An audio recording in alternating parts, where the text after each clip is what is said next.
When we see so many drunkard teachers in so many schools, I am telling you, you are educating our own nation by mistake.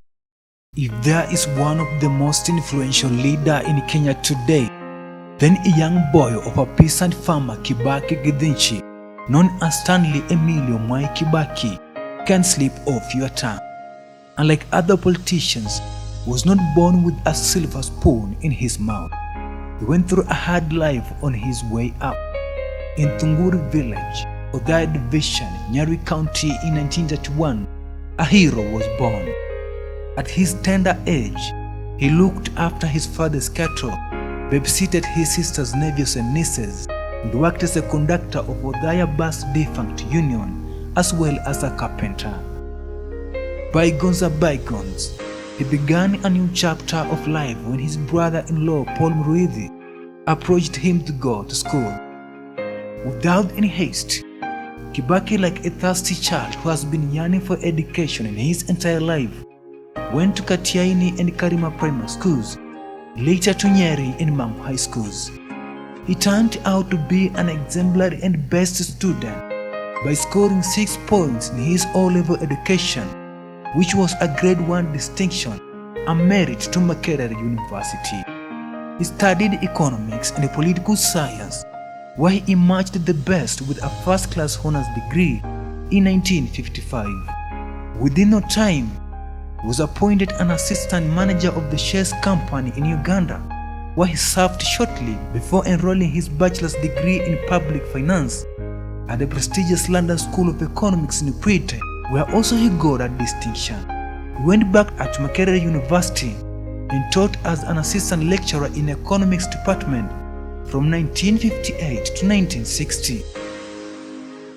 They say that if the mountain doesn't come to Muhammad, then Muhammad must go for the mountain. Therefore, he hung up the boots of a lecturer and came back to Kenya to dive into the political arena, a right time when the nation was in need of allies. He was handed a position of executive officer of KANU, Kenya African National Union Party, and played a big role in drafting Kenya's independence constitution in 1961. It is this year that he walked down the aisle with Lucy Muthoni Kibaki. Like he is destined to lead, he rose very fast. It was not long when he was elected the Donholm Constituent Member of Parliament, currently Makadara, in 1963. In coincidence, he was appointed the Permanent Secretary for the Treasury, Assistant Minister of Finance, and Chairman of the Economic Planning Commission. Being an industrious fellow and determined, he was promoted to a Minister of Commerce and Industry in 1966. He also got a promotion to a Minister of Finance and Economic Planning later in 1969. Facing tough competition for the parliamentary seat of Donholm constituency from Mrs. Jaili Mboko, whom he narrowly beat in 1969, Mzee Kibaki shifted his political base to Othaya constituency and won subsequently the parliamentary seat up to 2007. When the founding father, Jomo Kenyatta, kicked the basket, his vice, Daniel Toroitich R. Moi, stepped up to take the position and elevated Mwai Kibaki to a vice president of Kenya, as well as continued to hold the finance ministry portfolio until 1982.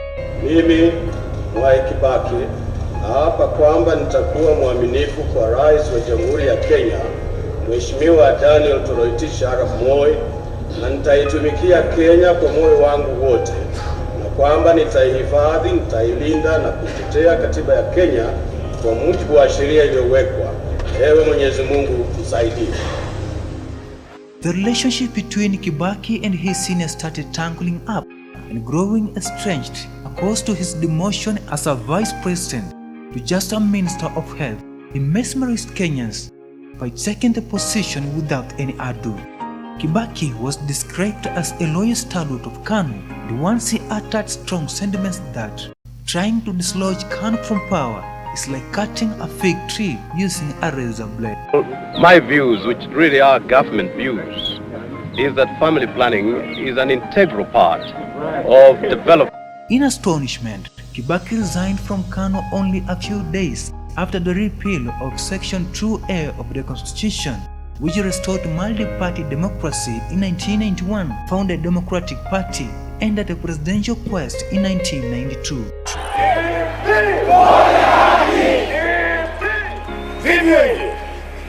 Sisi tutajua kama tutashinda.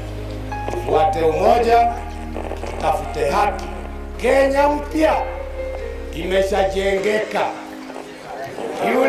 Imeshajengeka. Democratic Party believes that Kenya must regain its lost good name and past glory.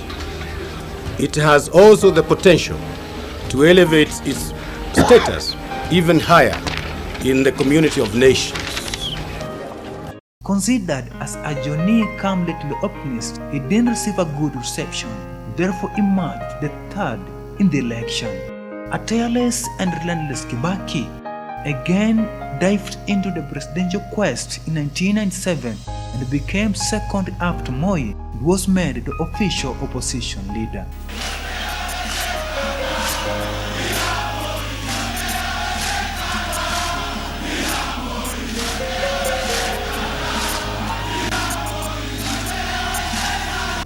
Unity is strength. Kibaki and his colleagues in the opposition side came together under one umbrella of National Alliance Rainbow Coalition NAC Party against the regime of Moi, who had just endorsed Uhuru Muigai Kenyatta as his successor at the moment.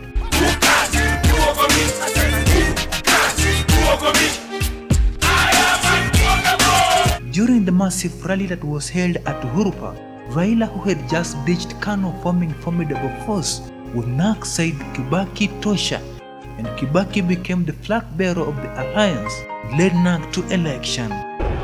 Tutaunda National Rainbow Coalition. NAC, sio? Tukasema NAC sasa ndio itakuwa ni jahazi yetu ambayo tunavuka naye kutoka ngambo hii kuelekea Canaan. Si sawa sawa? Alafu siku ile mimi niliuliza nyinyi pale kule Wooow, ati hii Mzee Kibaki si ametosha? Wamkasemaje? Within an ace of the election, he narrowly escaped death after being involved in a fatal accident while from a campaign in Machakos, whereby 3 people died on the spot. His partners ganged behind his back and campaigned for him the rest of the time to the election. Persistence wears out resistance. Kibaki secured a unanimous win against KANU. These professional figures do give indication that Honorable Mzee Kibaki is ahead of the next presidential candidate, that is Honorable Uhuru Kenyatta, by a very wide margin. It is not likely that the margin can be eliminated. He has therefore professionally satisfied the criterion upon which a presidential candidate must be declared elected. The Electoral Commission therefore declares Honorable Mzee Kibaki the President of Kenya. Betraying his words in 1991 that trying to dislodge KANU from power is like cutting a fig tree using a razor blade, and took over the throne, ending 4 decades of the reign of KANU. On a wheelchair, nursing injuries, and still in pain like a leader devoted for his nation, he was sworn in and started serving his beloved country. Mimi Mzee Kibaki naapa kwamba nitatenda kazi zangu za urais wa Jamhuri ya Kenya kwa uaminifu na kutimiza wajibu wa kazi hizo. Ewe Mwenyezi Mungu unisaidie. After a milestone of ages of literacy in Kenya and being one of the victims of children whose parents did not afford school fees, his gaucho desire was to see every child going to school. Unlike his predecessor who introduced milk school, he introduced free primary education. Just like he set a record of healing the nation's economy when he was the Minister of Finance, He continued it by revamping the economy of the country with a GDP of 7%. Songs of development were sung in unison, both in semi-arid, in the rural areas through CDF projects. And a time came when Kibaki wanted to vest more presidential powers and weaken regional governments through the referendum. Hii ni wakati wa kuunda katiba, na ukubwa sasa utakuja baada ya katiba kutengezwa. Sasa ndio tutakuja tena tukachaguane tena, na huko ndiko pengine tutakuchagua au tukose kukuchagua.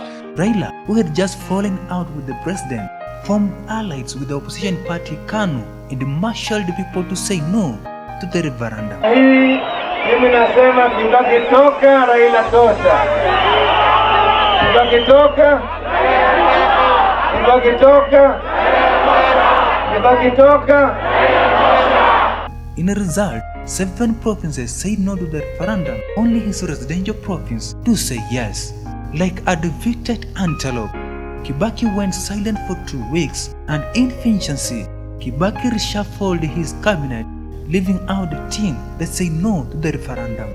In accordance with the powers conferred upon me under the Constitution of Kenya, I have directed that the offices of all ministers and all assistant ministers become vacant. Unlike the MOU that he will be a president for only 1 term, Kibaki had tested the sweetness of being in power and was not letting it go that easy. Na Wakenya kote nchini, kazi iendelee, kura kwa Mzee Kibaki. Telling Kenyans that he needed more time to fulfill his promises. Left with no choice, he vied for his re-election in 2007, facing the untamable Raila Odinga. Those were the darkest days in Kenya, immediately after Kibaki was announced the president-elect for the 2nd time. Mimi Mzee Kibaki naapa kwamba nitakuwa mwaminifu kwa Jamhuri ya Kenya na kuitumikia kwa moyo wangu wote, na kwamba nitaihifadhi, nitailinda na kuitetea katiba ya Kenya kwa mujibu wa sheria iliyowekwa. Ewe Mwenyezi Mungu unisaidie.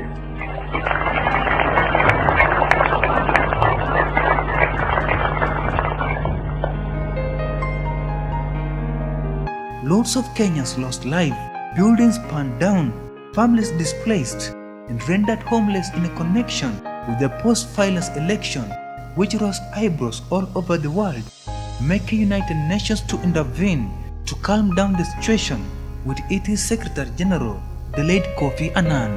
It was settled by 2 leaders signing the National Accord and Reconciliation Act 2008, which had inter alia for power sharing and regretted a position of a Prime Minister for Raila Odinga.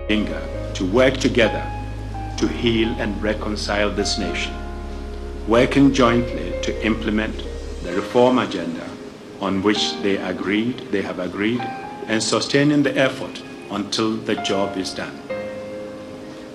But the job of national reconciliation. Kibaki built a self-reliant nation, brought free education, came up with CDF, improved infrastructure, and increased the number of schools and universities so that all Kenyans can access education.